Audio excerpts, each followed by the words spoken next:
the last mile aspects of every minute details, at a macro or micro level, is possibly the best way or the best judgment of any milestone for the journey of a sustainable brand.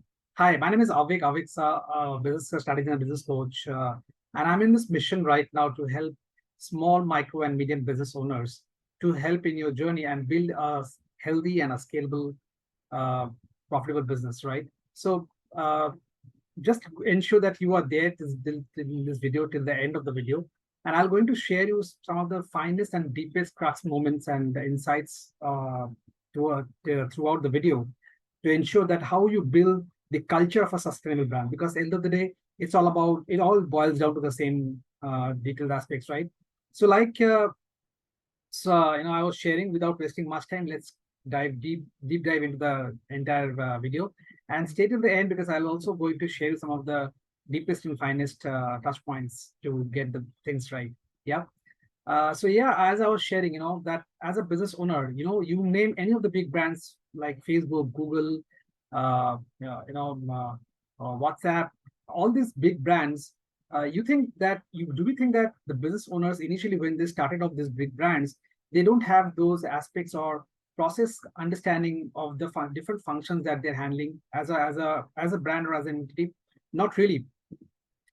Every big such own business owner of those big brands, they were being very menial and miniacal to their micro and macro process. What I mean by that, even if as a business owner, you might be the walk the talk or walk the talk of your business environment at a day-to-day level, but you need to have a complete process flow understanding of each and every department of your business, how it is working out, whether it has to do with marketing or sales or building operations or management and all that stuff, right?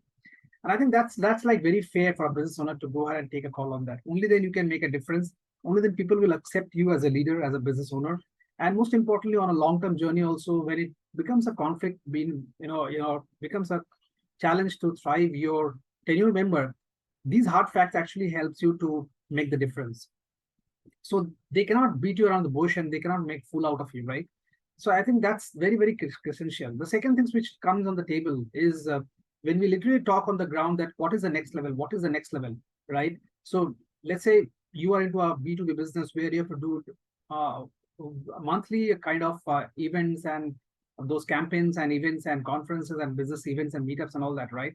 So probably you might start off with some of those events activities initially, but over a period of time way ahead, you have to decentralize those with your team members. What I mean by that is the next level journey is always, it comes with those deep questioning and exploring this to self to take the call to the next level and making and crossing those hard emotions of emotion or hard emotions of depression, anxiety, and stress level and all that, right?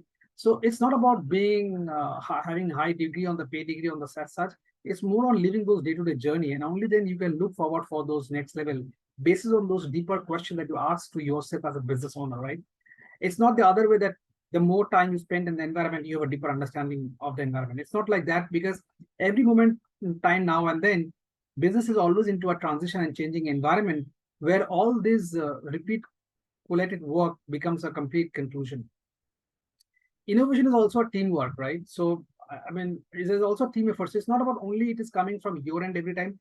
It has to come from the entire team altogether. So as a business owner, you might give those touch points, those reference points to all your team members, and they have to come up with their excellency in their respective functions. Only then it can thrive and it can build that culture of the sustainable brand, right? So I think this is the second point is to hold on as well, where it should always comes as a team, the culture of innovations which could drive that culture to build a sustainable brand, right? You might set that expectation in every weekly meetings or in every day briefing and as such. But the whole idea is to take it from a sole proprietorship to the entire level. It has to be equally being taken care by the entire team altogether.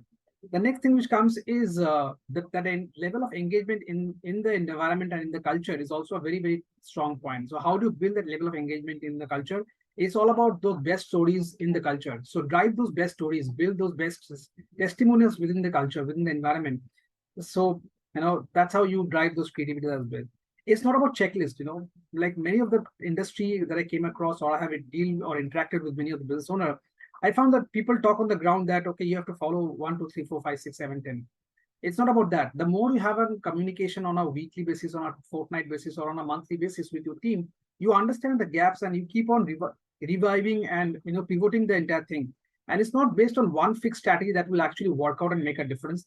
Probably it is the wholesome game of altogether, where the whole idea is it might not be relevance what is relevance today. So asking those deeper questions and getting those conviction right will only help. So end of the day, it's not about your static, it's not about your only actual plan. It's more on the ground that you come out with those conviction that, okay, this is the execution that would happen.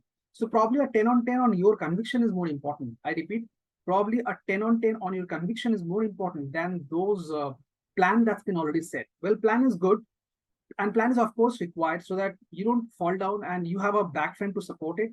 But when it comes to transition phase, when it comes to any changes in the business environment, especially in a culture, in an environment where you are trying to build that environment, a sustainable brand, right? And people should know their action on a day-to-day in and out and repeated task activity. That's where I get, that's what I felt.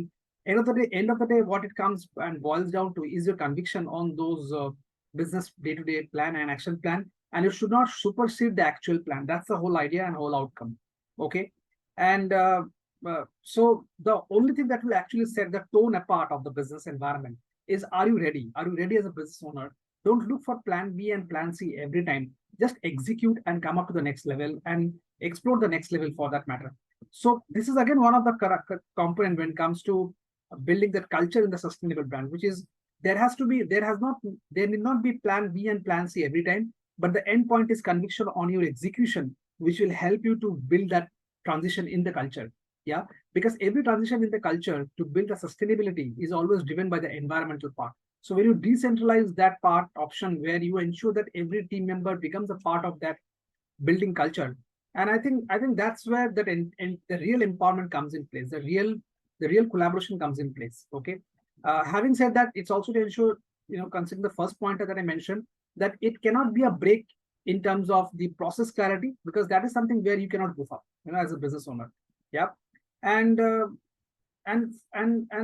then what it comes is the next level understanding in terms of building that culture of a sustainable brand is every day it cannot be an existential crisis. So what I mean by that is you should have a balance, you should have a float. It's not that you are touching every aspect and every function of business at a day-to-day level, because then probably you will struggle at a big time.